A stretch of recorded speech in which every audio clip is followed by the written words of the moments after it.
just about to provide for his family's future. And now this.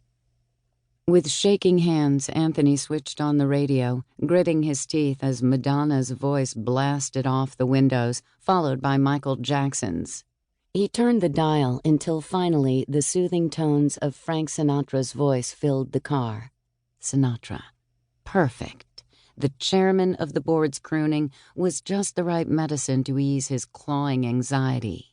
He reached his street and turned down the line of small brick row houses, all identical in their flat lines, gated fronts, and tiny gardens. There was a certain comfort and peace about the sameness of it all. It made it feel like a neighborhood. Would he ever feel that sense of comfort and peace again? He pulled into his narrow driveway and spotted Carla standing at the front door with a broad smile, giving him a thumbs up. That meant the infants had come through their first babysitting experience with flying colors. He forced himself to smile back, but even as he did, his gaze swept the area around the house to see if he was alone. It appeared so. Quickly, he turned off the car and then made the frigid dash to his house. He couldn't shut and lock the door behind him fast enough.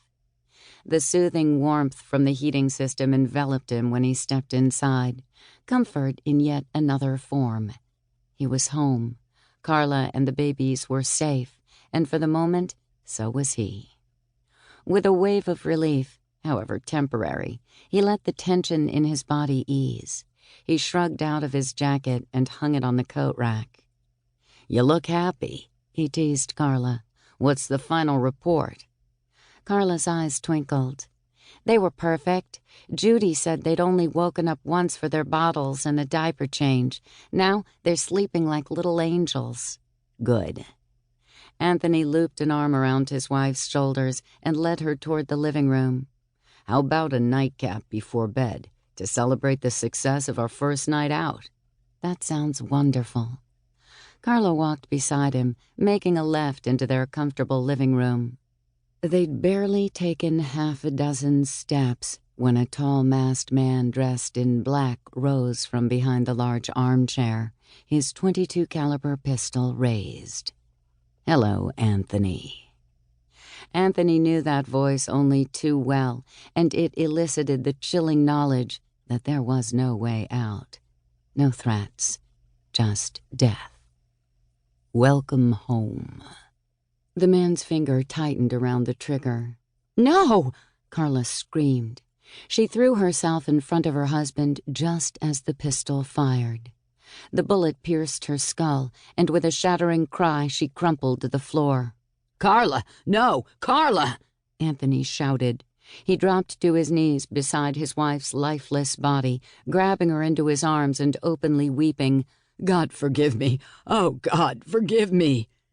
He looked up in dazed anguish, just as a second shot was fired. The bullet struck Anthony between the eyes. His head jerked backward, and he fell over his wife, dead. Upstairs, the babies started to cry. The gunman shoved his pistol back in his waistband. He knew the mob code like he knew his own name. No women, no children. Omerta. A woman lay dead before him, the taunting evidence of a fuck-up. He took the steps two at a time. Tucked in their cribs, the babies were still crying as their parents' killer entered the nursery and hovered over them. Not even the nightlight could eradicate the darkness. 1. Casey Wood's apartment, 4th floor, Forensic Instincts Brownstone, Tribeca, New York City, May 2017. The sun had long since made its bright yellow ascent, and the city streets were filled with commuters making their way to work. On the sidewalks, people hurried along, some in business attire talking on their cell phones, and some in athletic gear, striding to the beat of the music they were listening to on their iPhones.